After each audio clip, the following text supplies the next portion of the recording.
and Turkey agreeing to a ceasefire, although reports of fighting continue. And, of course, the impeachment madness in Washington, D.C. Joining me now with reaction to both of these stories, the chairman of the Senate Judiciary Committee, Senator Lindsey Graham. All right, Senator, it's great to have you on Justice. You indeed are in the thick of all of this. You were critical in the beginning when the president indicated he was going to pull out whatever number of troops there were in that buffer zone, which, as I understand it, was far less than 50. Is that what it was? Well, it's not so much the 28. What I was concerned about is, number one, the president did not give Turkey a green light to invade Syria. But he didn't say red either. He said he gave a yellow light, and you don't give yellow lights in the Mideast. So what do you mean, Senator, when you say you can have Syria? What do you mean when you say a yellow light? I mean, the fact that he's been saying for the longest time that he wants to take our troops out, bring them home, how does that give a yellow light? Well, that doesn't help. It doesn't help. Well, what happened is Erdogan called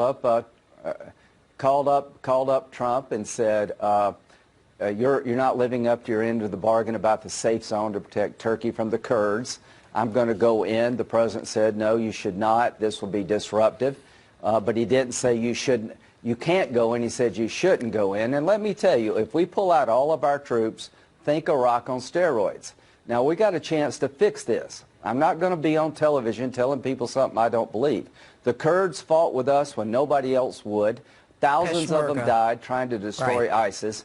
We had, well, no, they're not Peshmerga. These are YP Peshmergas in Iraq. These are Syrian Kurds. They stepped up to the plate. We had 8 Americans killed in 4 years. God bless the 8. But the reason we didn't lose hundreds or thousands trying to destroy the caliphate is the Kurds and the Arabs did the fighting with some help from us. So if we abandon the Kurds, nobody will fight with us in the future. But here's the good news. The president is right. They had a conflict for a couple of days. All of them saw how bad it would be. The president has a chance now to straighten this out. And what would that look like? Turkey would be protected from Kurdish threats out of Syria. The Kurds would not be ethnically cleaned by Turkey. We would still join forces with the Kurds to make sure that 15,000 ISIS fighters do not come back. And Iran will not move into Syria to take the oil fields that would enrich Iran and create a nightmare for Israel. So that's what winning looks like. Okay, well, it's clearly very complicated. I mean, even as you describe it, it's clear there are so many components to this. But, you know, when you think about all of those ISIS fighters and all those prisoners that are there, I mean, how many countries are there, you know, jailing them and making sure that... About 8. Okay, and is America's number disproportionate? No, wait a minute. No, this is important. Nobody's jailing the ISIS prisoners but the Kurds. We're not paying to jail the ISIS prisoners. There are about 15,000. This is not complicated. The Kurds fought with us bravely, and if we abandon them, we'll never get another partner, and they will get slaughtered by Turkey. It is in our interest to make sure ISIS doesn't come back. It's the Kurds who are guarding the jails. If they have to fight Turkey, they can't guard the jails. It is in our interest to bring stability back to Syria, keep these people in jail, let the Kurds control the jails, but provide them the assistance they need. How long should we be there? Back to hurt us. Senator, how long should we be there? You know, the day ISIS surrenders, call me. We should be there as long as there's a threat. I'm not asking for an endless war, Judge. I'm just trying to be smart here. You know, Bush sent 100,000 people in. That didn't work. Obama left. That didn't work. What Trump has done is actually pretty smart. A couple of hundred of us, less than 1,000, working with the Kurds and the Arabs on the ground, let them do the fighting. We provide air cover, and that has worked. All I can say, it takes 2 to end the war. You may be tired of fighting radical Islam, but they're not tired of fighting you.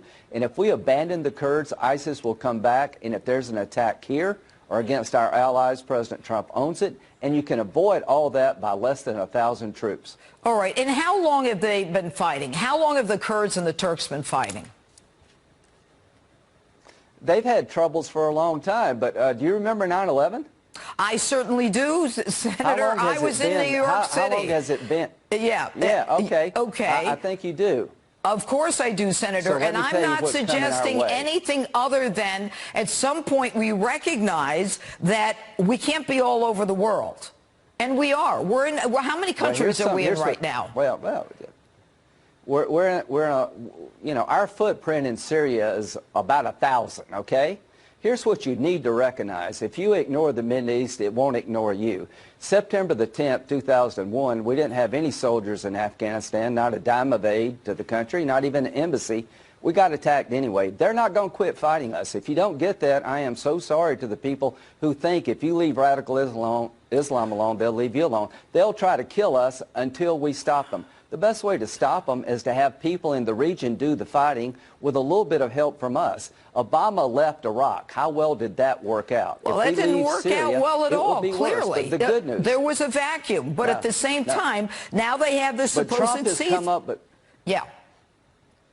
Go ahead. Yeah, I hope it works. So President Trump has actually done something really smart. We destroyed the caliphate, but they're not destroyed as a force, but the caliphate was destroyed with 8 American casualties over 4 years because the Kurds and the Arabs did the fighting. The Kurds lost around 10,000 people. They're doing the fighting with our help. That is the model. A couple of hundred of us working with the Kurds to keep the 10,000 from coming back is really smart.